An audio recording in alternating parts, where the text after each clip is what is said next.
Bismillah, assalamualaikum warahmatullahi wabarakatuh. Alhamdulillah, wassalatu wassalamu ala rasulillah wa ala alihi wa ashabihi wa man tabi'ahum bi ihsanin ila yaumiddini, amma ba'du.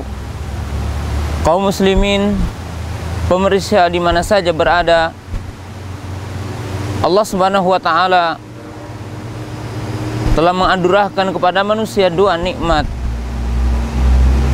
di mana dua nikmat ini sebagaimana dinyatakan oleh Imam Ibnul Qayyim rahimahullahu taala, an-ni'matu ni'matan, nikmatul mutlaqah abadiyah wa nikmatu muqayyadah faniyah. Nikmat itu terbagi kepada dua. Ada nikmat yang abadi, nikmat yang kekal. Sedangkan yang kedua adalah nikmat muqayyadah faniyah, nikmat yang terbatas, nikmat yang tidak akan abadi. Adapun nikmat yang pertama itu nikmat yang terbatas. Fahiya nikmatud dunya, nikmatul mal, nikmatul manzilah, wa hiya nikmatud dunya. Adapun nikmat yang pertama itu nikmat yang tidak akan kekal, nikmat yang tidak akan abadi, adalah berupa nikmat dunia,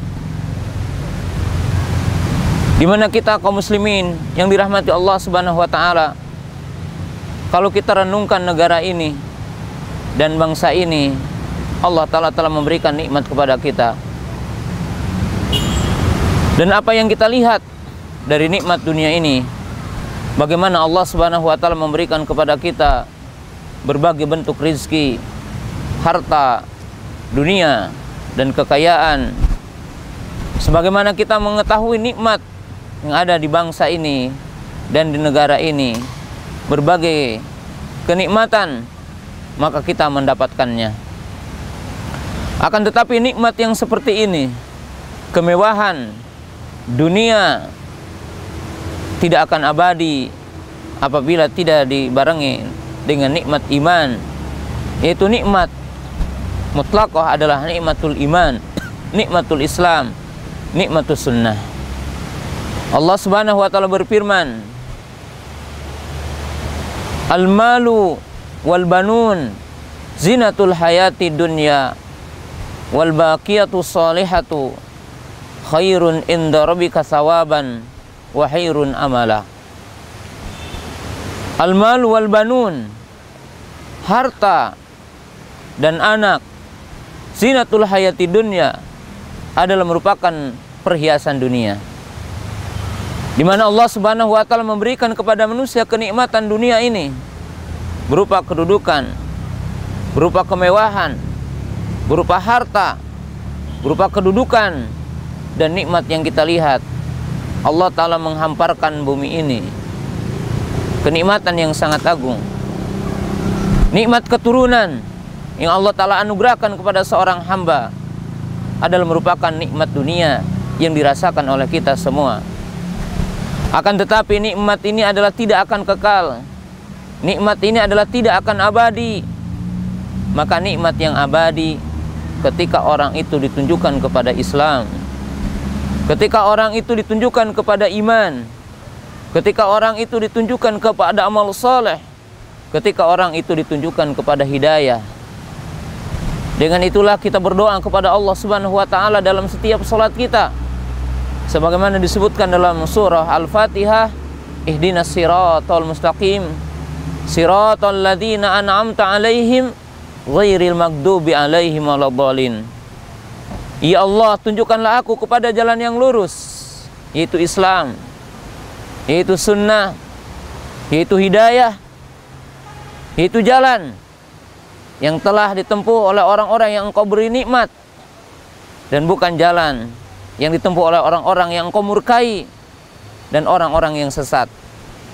Pemirsa kaum muslimin yang dirahmati Allah Subhanahu wa taala, siapa yang diberikan berupa nikmat dunia, harta yang melimpah luas, kekayaan yang banyak, kemewahan, istri yang cantik, suami yang ganteng, keturunan yang banyak, tetapi ketika dia tidak diberikan taufik kepada Islam, ketika dia tidak diberikan taufik kepada Islam, ketika dia tidak diberikan taufik di atas sunnah Nabi SAW, dan tidak melakukan amal-amal kebaikan, maka semua yang dia miliki akan fana, semua yang dia miliki akan habis, semua yang dia miliki tidak akan mengikuti kepadanya.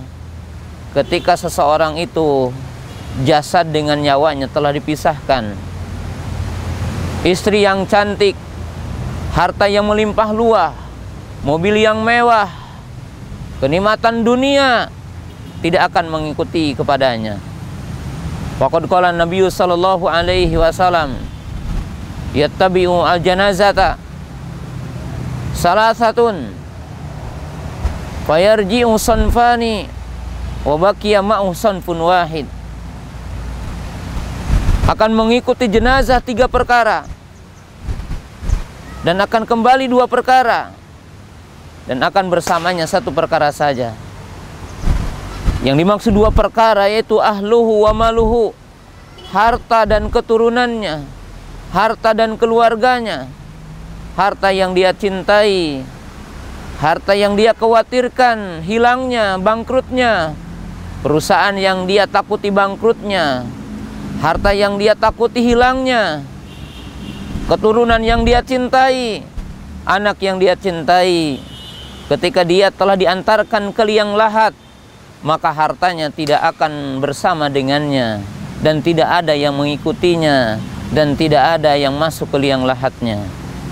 Maka akan bersamanya selamanya, dan akan tetap bersamanya dan mengikuti bersamanya adalah hanyalah amal kebaikannya, keimanannya, kesolehannya, ketakwaannya, yaitu amal soleh. Pemirsa yang dirahmati Allah Subhanahu wa Ta'ala, oleh sebab itu negara Indonesia dan bangsa Indonesia, kita melihat ketika orang mengatakan tongkat pun jadi tanaman, kita memiliki segala sesuatu, tetapi kenapa hari ini terjadi gejolak berkaitan dengan ekonomi, terjadi pertikaian, banyaknya kemiskinan, kurangnya pekerjaan? Hal itu disebabkan karena kita semua adalah melakukan pembantahan kepada hukum Allah, pembantahan kepada Allah Ta'ala, membantah kepada Rasulullah Sallallahu Alaihi Wasallam. Sebab Allah berfirman, "Lau anna ahlal qura amanu wa taqau lapatahna alaihim barakati minas sama." Seandainya penduduk kampung, penduduk satu negara, mereka beriman dan bertakwa kepada Allah, maka Allah Ta'ala akan menurunkan barokah dari langit dan barokah dari bumi. Ma asabakum min musibatin illa bima kasabat aidikum. Tidak ada sesuatu yang menimpa kepada kamu dari satu musibah kecuali disebabkan tangan-tangan kalian, kedurhakaan kalian, kemaksiatan kalian, yaitu kita semua kepada Allah Subhanahu wa Ta'ala. Allah berfirman di dalam ayat yang lain, wa kullan akhadna bidzanbihi, dan sesungguhnya kami azab, kami iqab satu bangsa, satu negara dengan sebab orang itu maksiat kepada Allah Subhanahu wa Ta'ala. Pemirsa kaum muslimin yang dirahmati Allah Subhanahu wa Ta'ala, negara dan bangsa ini dengan anugerah begitu banyak, dengan pembendaharaan yang begitu banyak, dengan isi bumi yang begitu banyak, tetapi kenapa tidak berkah buat bangsa ini? Kenapa tidak berkah buat rakyat ini? Kenapa tidak berkah buat kita semua? Hal itu disebabkan karena kita kaum muslimin, penduduk bangsa ini, tidak seutuhnya mentauhidkan Allah Ta'ala, di mana kita semua tidak mentaati perintah-perintah Allah, tidak menjauhi larangan-larangan Allah, tidak melaksanakan sunnah Rasulullah, dan tidak menjauhi larangan-larangan Rasulullah Sallallahu Alaihi Wasallam. Maka jika seandainya kita ingin menyatukan antara keagungan yang Allah Ta'ala berikan kepada kita dengan berkah yang disertakan dengan keagungan ini, maka marilah kita betul-betul menghadap kepada Allah, kembali kepada Allah, kembali kepada hukum Allah, kembali kepada sunnah Rasulullah Sallallahu Alaihi Wasallam. Karena hanya satu jalan inilah kaum muslimin, umat manusia, akan diberikan kemuliaan oleh Allah Ta'ala, akan diberikan nikmat yang sempurna, baik di dunia ataupun di akhirat. Demikianlah kaum muslimin yang dirahmati Allah Subhanahu wa Ta'ala. Nasihat yang singkat ini mudah-mudahan memberikan perubahan kepada kita dan menjadikan kita semua orang-orang yang beristighfar, bertaubat, kembali kepada Allah Subhanahu wa Ta'ala. Wa akhiru da'wana anil hamdulillahirabbil alamin. Wassalamualaikum warahmatullahi wabarakatuh.